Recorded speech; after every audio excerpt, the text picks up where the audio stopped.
Salve, Peter. O espetáculo é daqui a 2 horas. Estaremos prontos, patrão.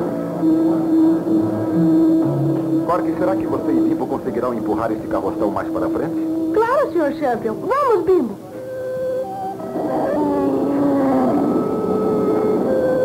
Empurre, Bimbo. Vamos, Bimbo.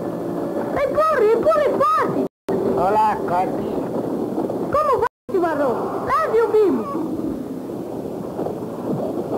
Preciso desmanchar tudo para saber o que tenho que consertar. Eu ajudarei, Cimarrão. Você é um bom amigo. Eu me sentiria feliz se você estivesse comigo aqueles dias em Vila Botas. Vila Botas? Nunca havia ouvido falar de Vila Botas? Mas já ouviu falar de Abilene, Dodge Street e Wista? Claro, elas têm fama de perigosas. Ah, por mais perigosas que sejam, são tranquilas comparadas com Vila Botas. Vila Botas fica um pouco abaixo de Cimarrão. Foi lá onde comecei a usar meu nome. Cimarrão Kid. Isso, Cimarrão Kid. É como lhe contei uma vez. Fui ferido quando ia de diligência de Cimarrão a Sundance. Lembra-se? Ah, foi quando acabou com a quadrilha de Jones, depois eles terem matado o cocheiro e você estava ferido nos 2 braços. E ainda depois conduziu a diligência 23 milhas, segurando as rédeas com os dentes. E tinha quase a minha idade.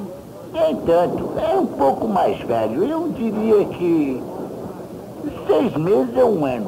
Mas, de qualquer forma, já havia ganho a reputação de valente matador de índios e peão de primeira. Foi por isso que o prefeito de Vila Botas andou mais de 200 milhas para me conhecer pessoalmente. E ele estava em dificuldade. Grandes dificuldades? Pior ainda. 5 xerifes haviam sido eliminados em 2 semanas.